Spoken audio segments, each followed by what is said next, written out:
And hello, everyone, and welcome back to the Pumpkin Copter Cast, the only video game show. And today I am sitting down and chatting with Alessandro Biollo about the latest game that he is working on. Just a few weeks post his appearance at PAX South in the Latinx Lounge. So, hello, Alessandro. Hi, how you doing? Good. So we'll start with just a brief introduction of you. Okay, so my name is Alessandro Biollo. I've been working in the industry for the last 3 years. I do business development in the team, PR and marketing. Okay. Yeah. And when did you first discover video games? When I was a little child, I don't really remember the exact time, but it was in the 80s. It was when I got my first Atari. And I fell in love with my first video game, Asteroids. Have you Oh, heard about that one?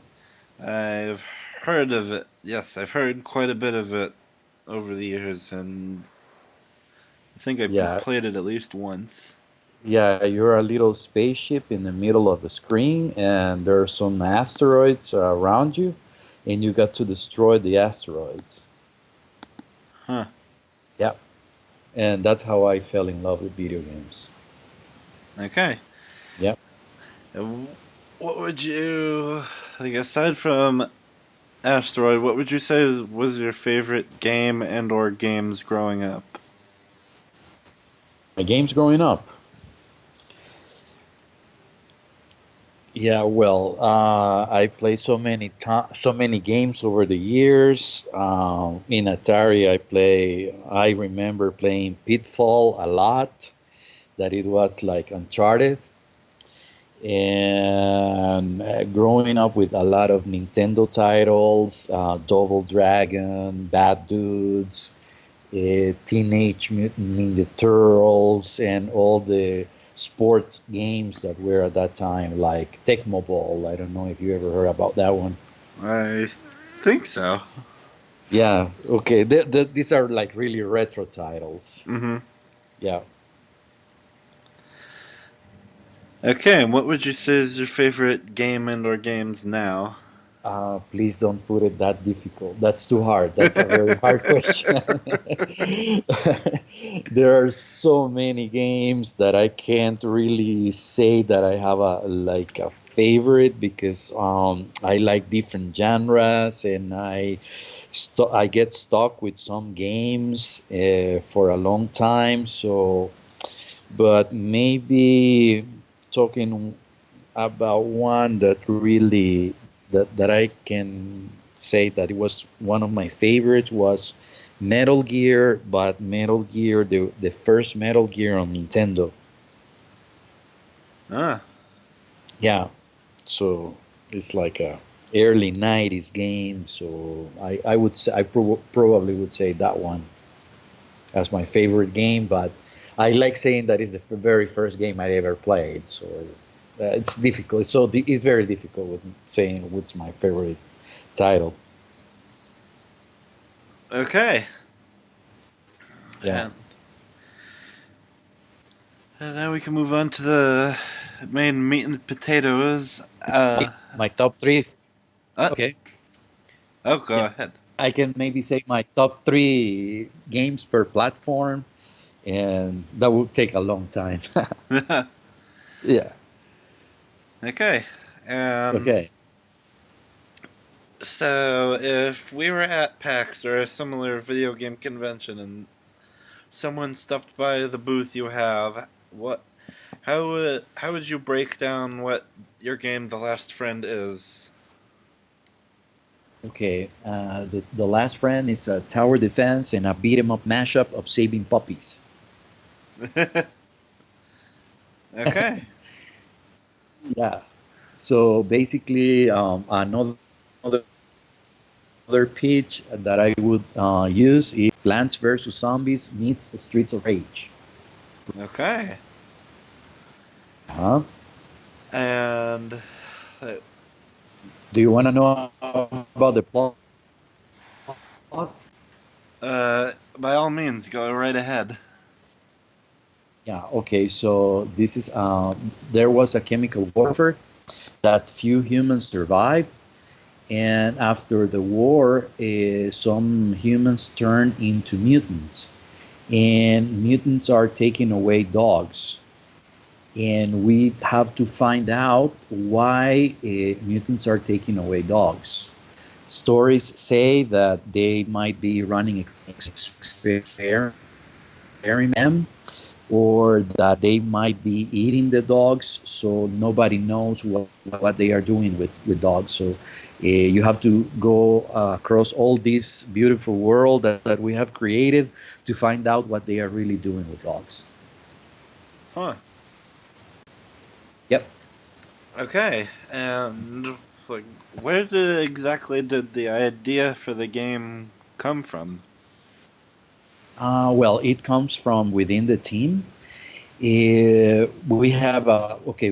This is our second full-fledged title. The first one is called Stereo Area, and Stereo Area was a mashup of two different genres. It's a rhythm and an arcade shooter game. So this team they love blending and mashing up genres. So they had like they run like a contest within the team, and they form different teams, and every team has to make a proposal.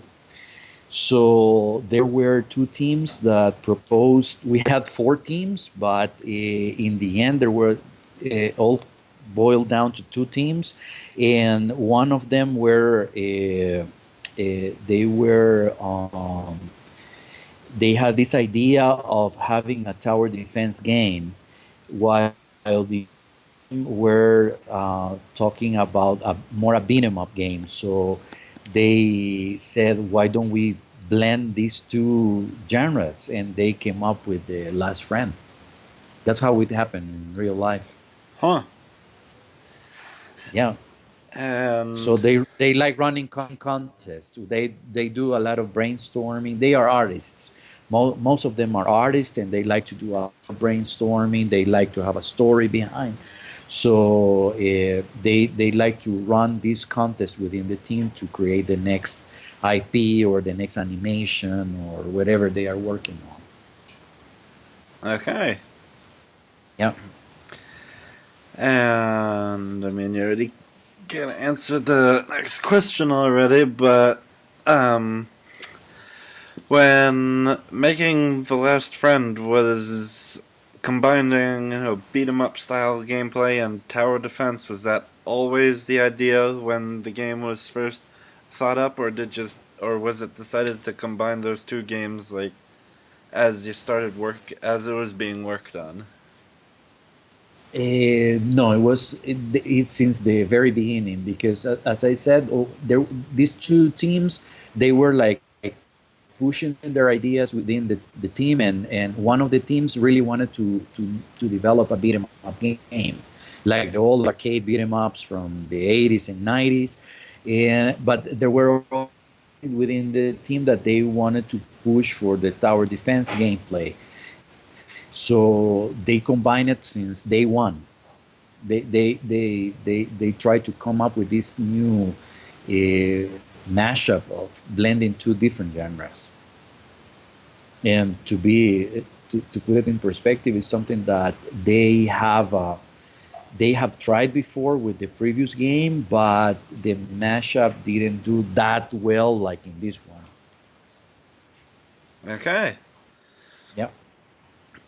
And for when people like get their hands on the game and start playing, like as you said, it combines like beat 'em up and tower defense gameplay, but like let's in like a typical level, how would like the combination of beat 'em up and tower defense mechanics like go? Okay, okay. So we were talking about saving doggos, right? We're Mm-hmm. saving the puppies. So in the game, when you get into a typical level, the typical task or the typical goal that the players have is to defend your dog mobile shelter.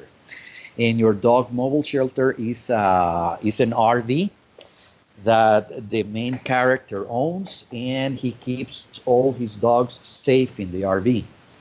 And so you have to protect that van there, and that's your tower. Then the tower is on the road, right? He's always on the road Mm-hmm. rescuing dogs.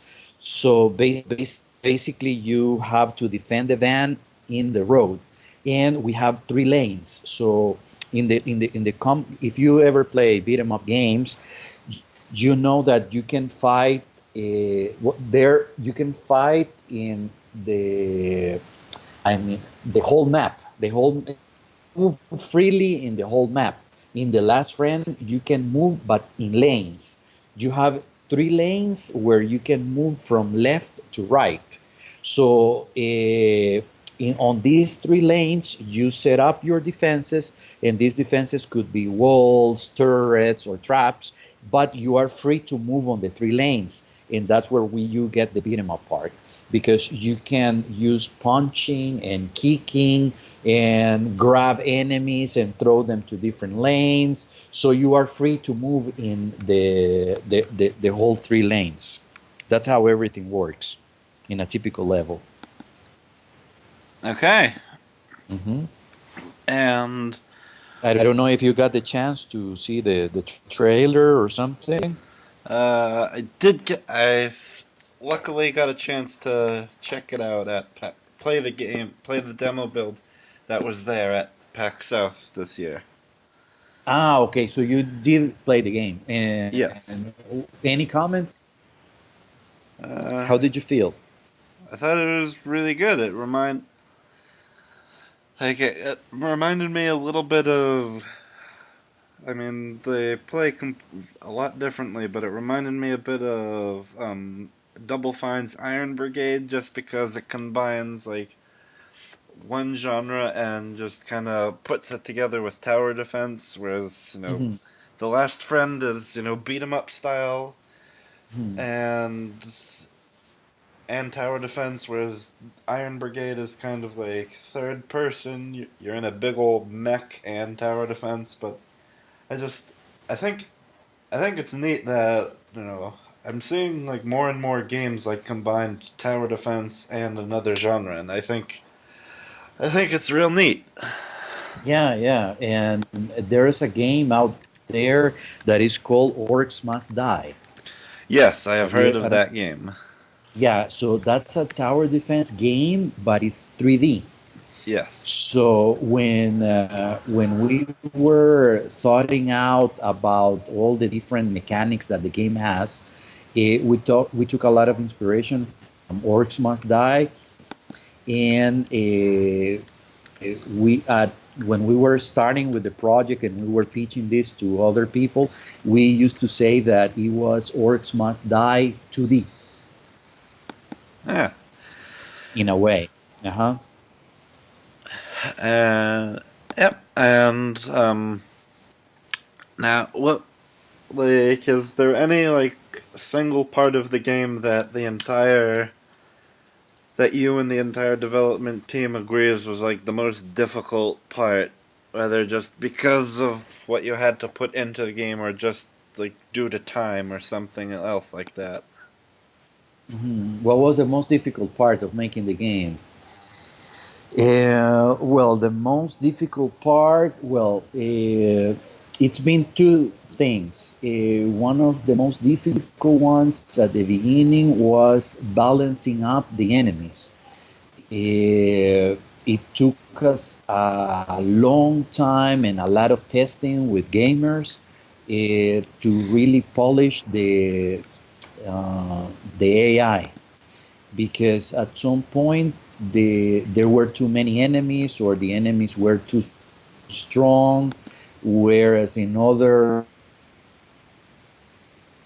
builds that it were too slow and too dumb.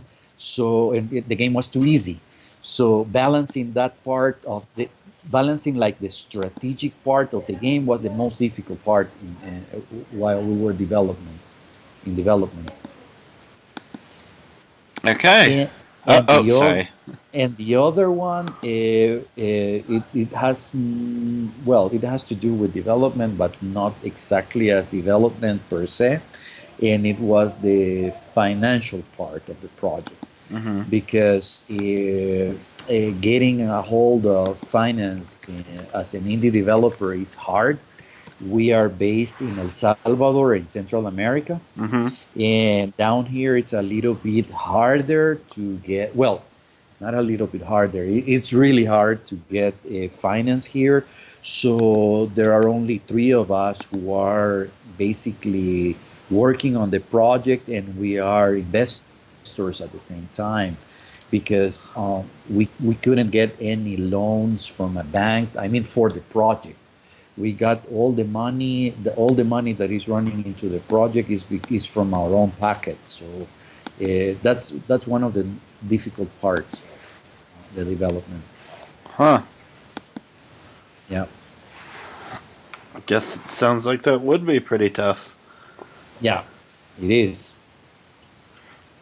And from like the initial, like the very early ideas to like the finished product that'll be out on Mhm. all the available platforms, like what was like the total amount of time like the last friend took to make?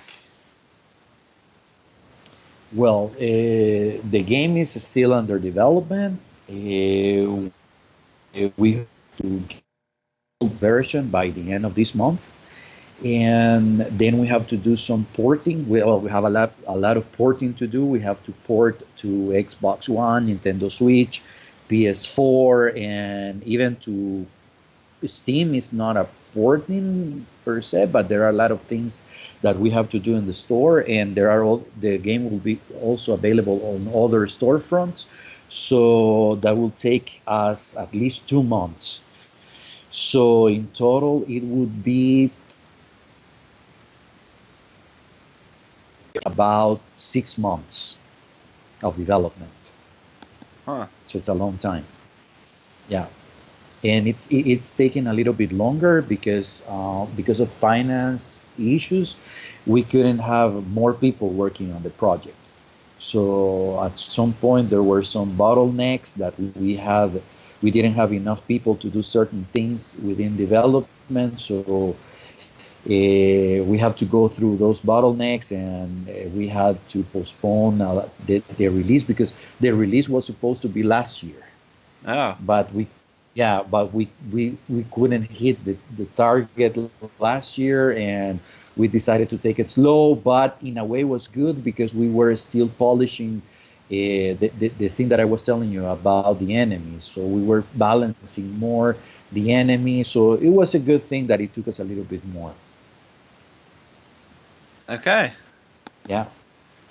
And Well, about the platforms, yes, so yeah, you've already mentioned that once the game is released, it'll be on like the Nintendo Switch, the Xbox One, the PS4, and Steam. yeah. Will it be a simultaneous release, or are you prioritizing certain platforms ahead of others? Well, we are aiming to release across all platforms. That's our goal. And we are not like really prioritizing some of the platforms because as indie developers, it's really hard to make noise, and it's better to release the game like in one go on all different platforms because you have people from different platforms talking about the game, streamers talking about the game. So, and not every streamer or not any press play the same versions. So you have like a better marketing opportunities if you do a one-time release. But that's what we are hoping for, to be on all available platforms. Okay. And let me tell you that this is the first time that we ever say this, but we might be coming to the next gen platforms. Oh, Yeah, I can't say which one, but it's there. all right then. Yeah. Now we get into the final question of the interview, which everyone always understands perfectly, and there's never any confusion. So, Alessandro, in your opinion, is video games? Is video games. Okay, you said that this is not a typo, Yes. right? Yep. But I don't really understand the question. I don't know if it's just me that didn't understand the question, but I don't know. No one ever really completely understands it, as is my intention. Okay, so what do you mean by that? I don't know. Generally, the answer I get generally can usually vary depending on person to person. Some Hmm, people hmm, just hmm. some people take it literally and as like a yes or no, and other people just elaborate as to like Okay, the unique merits of video games as a whole. okay, I would say is video games my life? I would add, and I say yes, they are. Okay. Yeah, we are within the team. We are all gamers and we love video games, and video games are part of our daily lives. So, I mean, if that question would be like, are video games your thing? I would say yes. Yeah, they are. I mean, we spend a lot of hours playing. We spend a lot of time on development. It's basically it's part of our lives. That's why we are here. Okay. I don't know if you're happy with that answer. Uh,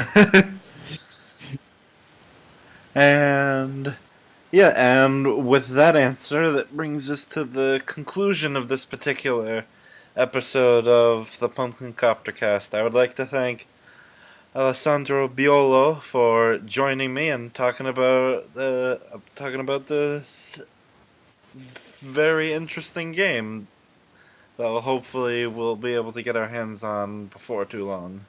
Well, thank you for having me here. It was a pleasure. Yeah.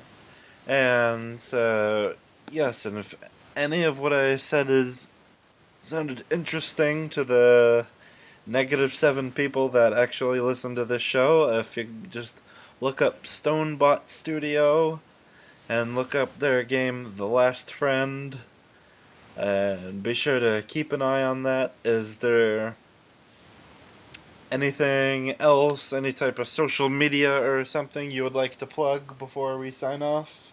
Well, we are on Instagram under the same handle, and we're also on Facebook. Okay. Yeah, so you can follow us on those three social media platforms. And there you go. And if anyone watching this enjoyed what you heard, feel free to like and subscribe, hit that bell icon, and if for some reason you wish to give me a money, you can go to patreon.com/slash the pumpkincoptercast and give as much or as little as you want. And yep, and this has been the Pumpkin Copter Cast, and as I am now obligated to say at the end of every show, have a gourd day, everyone.